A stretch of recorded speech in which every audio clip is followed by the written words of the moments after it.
Hello and welcome back to the course on deep learning. Today we're finally at step number 4, full connection. So what is this step all about? Well, in this step, we're adding a whole artificial neural network to our convolutional neural network. So to all of the things that we've done so far, which are convolution, pooling, and flattening, now we're adding a whole new ANN on the back of that. How intense is that? That is something. That is definitely something. And so here we've got the input layer, we've got a fully connected layer and output layer. And by the way, the fully connected layer in the artificial neural networks, we used to call them hidden layers. And here we're calling them fully connected layers because they are hidden layers, but at the same time, they're a more specific type of hidden layers. They're a fully connected layer. In artificial neural networks, um, hidden layers don't have to be fully connected, whereas in convolutional neural networks, we're going to be using fully connected layers, and that's why they're generally called fully connected layers. And so basically that whole column or vector of outputs that we have after the flattening, we're passing it into the input layer. And here we've got a very simplified example just for illustration purposes. And what the main purpose of the artificial neural network is to combine our features into more attributes that predict the classes even better. So we already in our vector of outputs in the flattened result from what we've already done, we have some features encoded in the numbers in that vector, and they can already do probably a pretty good job at predicting what class we're looking at, whether it's a dog or a cat, or whether it's a tumor or not a tumor, and so on. But at the same time, we know that we have this structure called the artificial neural network, which is designed, which has a purpose of dealing with attributes and coming up, or dealing with features and coming up with new attributes and combining attributes together to even better predict things that we're trying to predict. And we know that from the previous part, so why not leverage that? And that's exactly what the plan here is. So how about we pass on those values into an artificial neural network and let it even further optimize everything that we're doing. And so that's what we're going to be doing. But let's look at a more realistic example, because this one is a bit too simple. So here we've got a better looking artificial neural network where we have 5 attributes on the input. Then we have, in the first hidden layer, we have 6 neurons. In the second fully connected layer, we have 8 neurons. And then we have 2 outputs, one for dog and one for cat. And so an important thing to talk about here is that why do we have 2 outputs? We're kind of used to having only one output in our artificial neural networks. Well, one output is for kind of when you're predicting a numerical value, when you're running a regression type of problem. But when you're doing classification, you need an output per class, except for the exception is when you have just 2 classes. Like we have 2 classes here, dog and cat, and we could have just done one output and made it a binary output and said 1 is a dog and 0 is a cat. And that would have worked totally fine. And actually, in fact, you'll see Hadelin do that in the practical tutorials, and that's how they'll be structured. But at the same time, if you have more than 2 categories, for instance, dogs, cats, and birds, then you have to have a neuron per every category. And that's why we're going to practice with 2 categories in this example, so that we know what to expect if we ever have more than 2 categories. And so what's going to be happening here? So we've already done all the groundwork. We've done the convolution, we've done the pooling and the flattening. And now the information is going to go through the artificial neural network. So let's have a look at how all that all happens. There's the information going through from the very start, from the moment when the image is processed, then convolved, then pooled, flattened, and then through the artificial neural network, all 4 steps. And then a prediction is made. And we'll see how this happens in a moment. It'll be very, very interesting. But for now, let's just say a prediction's made, and for instance, 80% that it's a dog. But it turns out to be a cat. And then an error is calculated, what we used to call a cost function in a artificial neural network, and we use the mean squared error there, or in convolutional neural networks, it's called a loss function, and we use a cross entropy function for that. And we'll talk about cross entropy and mean squared errors in a separate tutorial and how all that happens. But for now, let's just say we have a loss type of function which tells us how well our network is performing, and we're trying to optimize it or minimize that function to optimize our network. So the error is calculated, and then it's back propagated through the network, just like we had in the artificial neural networks. It's back propagated, and some things are adjusted in the network to help optimize the performance. And the things that are adjusted are, as usual, the weights in the artificial neural network part, so the blue lines that you see here, the synapses. Then also another thing that is adjusted is the feature detectors. So we know that we're looking for features, but what if we're looking for the wrong features? What if this didn't work out because the features are incorrect? And so the feature detectors, remember those little matrices that we had, the 3x3 matrices, they are adjusted so that maybe next time it'll be better, and let's see what happens, type of thing. But of course, it's all done with a lot of science in the background, with a lot of math, and it's all done through a gradient descent with backpropagation. So it's all not just random perturbations. It's actually very thought through how it's done. But nevertheless, the feature detectors are adjusted, the weights are adjusted, and this whole process happens again. And then again, the error is backpropagated. And this keeps going on and on and on. And that's how our network is optimized. That's how our network trains on the data. So the important thing here is that the data goes through the whole network from the very start to the very end. Then the error is compared. So the error is calculated and then is backpropagated. So same story as with artificial neural networks, just a bit longer because of that whole, for the first three steps that we already had. And now let's have a look at the interesting part, the really interesting part. How do these two classes work? Or how do these two output neurons work? Because before we've always kind of had one output neuron. What happens when we have two? How does this situation of classification of images play out? Well, let's start with the top neuron first. We're going to start with the dog. The main purpose, what we need to do first is we need to understand what weights to assign to all of these synapses that connect to the dog, so that we know which of the previous neurons are actually important for the dog. And let's see how that is done. So let's say, hypothetically, we've got these numbers in our previous layer, previous fully connected, or in the final fully connected layer. And again, these numbers can be absolutely anything. They don't have to be that. They can be any numbers. But just for argument's sake, we're going to agree that we are looking specifically at numbers between 0 and 1. So it's easier for us to argue these things and understand. And 1 means that that neuron was very confident that it found a certain feature. And 0 is going to mean that that neuron didn't find a feature it's looking for. So because at the end of the day, these neurons, like anything else on this left side, is just looking at features at an image. This is already very, very processed, but still, it's detecting a certain feature or combination of features on the image, right? Before in the convolve step, we had kind of recognizable features. In the pool step, they're less recognizable. Then they become even less recognizable in the flattened image, and then they get combined and so on. But nevertheless, we're talking about here certain features that are present in the image or their combination. So a 1, which is being passed, and this is important, is being passed to both the dog and the cat at the same time.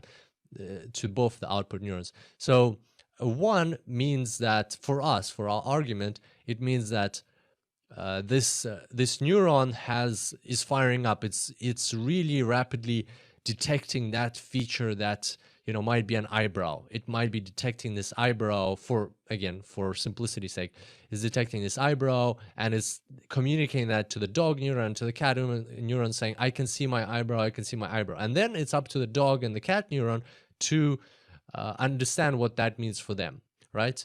And so in this case, which neurons are firing up? These three neurons are firing up. The eyebrow, and let's say the nose is saying, I can see a big nose and I can see floppy ears. So it's saying that to the dog and to the cat. And then what happens is we know that this is a dog. So the dog neuron knows that the answer is it is actually a dog. Because at the end we're comparing to the picture or to the label on the picture, and it knows a dog. So basically the dog neuron is going to say, aha, so I should be triggered in this case. So these are my neurons. They're telling this signal that they're sending to me, to the dog, and to the cat is actually a indication for me that it is a dog. And throughout these lots and lots and lots of iterations, if this happens many times, the dog will learn that these neurons do indeed fire up when the feature belongs to a dog. On the other hand, the cat neuron will know that it's not a cat, and it will know that this feature is firing up and this neuron is telling me it can see floppy ears, floppy ears, floppy ears, but at the same time, it's not a cat. So basically, to me, that's a signal that I should ignore this neuron. And the more that happens, the more the cat neuron is going to ignore this neuron about the floppy ears. And so basically, that's how, through lots and lots of iterations, if this happens often, so this is just one example, but if this happens often, maybe a 1, maybe a 0.8, 0.9, maybe sometimes it won't fire, but overall, on average, this neuron is lighting up very often. When it is indeed a dog, the dog neuron will start attributing higher importance to this neuron. And so there we go. That's how we're going to signify it. We're going to say that these three neurons, through this iterative process with many samples and many epochs. Remember, so a sample is a row in your data set, and epoch is when you go through your whole data set again and again and again. Through lots and lots of iterations, this dog neuron learned that this eyebrow neuron and this big nose neuron and this floppy ear neuron, they all seem to really contribute very well to the classification of what it's looking for, and which is a dog. So that's how it works. And again, these ears and nose and eyebrows, those are very, very approximate or like very far-fetched examples, because by this stage in this whole convolutional neural network, it is completely unrecognizable what they're looking for. But at the same time, it is something in the features of dogs or cats or whatever you're classifying. And then, so let's move on to the next one. Now we're going to look at the cat neuron. But these, we're going to remember that these weights are, we've sorted out the dog. So the dog is kind of like pretty much ignoring all these other neurons, 1, 2, 3, 4, 5, but it's really paying attention to what these three neurons are saying. Now, what is the cat listening to? Well, whenever it is actually a cat, right? This is an example of a situation when it's actually a cat. So you'll see that these three neurons, 0.9, 0.9, and 1, they're saying something. They're saying something to both the dog and the cat, and this is again important to remember. So this output signal goes both ways. It's the same, right? It's saying 1 to the dog, it's saying 1 to the cat. But then it's up to the dog and to the cat to decide whether to take into account that signal and learn from it or not. And both the dog and the cat can see that this is a photo. I should have put a photo of a cat here, but basically imagine a photo of a cat. Both the dog and the cat can see that this is actually a cat. So basically the dog is like, oh, okay, so these whiskers and these pointy triangle ears and this small size, I guess, or I don't know, oh, maybe this type, you know how cats have these things in the eyes. Their eyes are like little, they're not circles, they're lines or something like that, like cat eyes. Basically, these cat eyes, they're definitely not working for me. They're not helping me out predict, because every time these neurons light up, the prediction is not what I'm looking for. On the other hand, the cat is like, that's interesting. Every time this one lights up, or most of the time it lights up, it matches my expectation. It matches what I'm looking for. Okay, I'm going to listen to this guy more. Then this one, same thing. Every time it lights up, or most of the times it lights up, I happen to I happen to be rewarded for my prediction because I get it right. It's a cat. Okay, so I'm going to listen to him more. This one, useless to me because he's not actually, like he's not even lighting up. It's a cat, but he's not lighting up. So the opposite is happening. And this one as well, it's a cat, but he's not lighting up. So I'm not going to listen to him. But this one, what was this? The cat eyes light up. I can see that it's a cat. It matches most of the time. So I'm going to learn from that. And I'm going to listen to these three guys more often than not. And so basically the cat is listening to these three and it's ignoring the other five. And that is how these final neurons learn which neurons in the final fully connected layer to listen to. So the output neurons learn which of the final fully connected layer neurons to listen to. And that's how they understand. Basically, that's how the features are propagated through the network and conveyed to the output. And so even though these features, of course, don't have that much meaning to them, like floppy ears or whiskers, at the same time, they do have some they are a distinctive feature of that specific class. And that's how the network is trained, because we also, during the backpropagation process, we also adjust the feature detectors. So if a feature is useless to the output, it's going to probably be disregarded, because this doesn't happen over one or two iterations. This happens through thousands and thousands of iterations. So with time, a feature that is useless to the network is going to be disregarded and replaced with a feature that is useful. And so at the end of the day, in this final layer of neurons, you are likely to have lots of features or combinations of features from the image that are indeed representative or descriptive of dogs and cats. And so then once your network is trained up, this is how it's applied. So this is the next step. Like, we've already trained up our network. Well, let's see what happens when this network is applied. So let's say we pass on an image of a dog. The values are propagated through a network. We get certain values.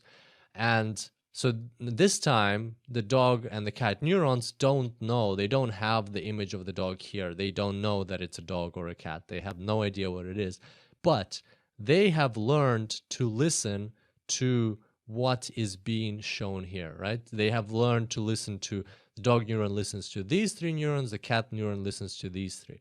And so the dog neuron looks at 1, 2, 3 and says, aha, these are pretty high, so my probability is going to be high that it's a dog.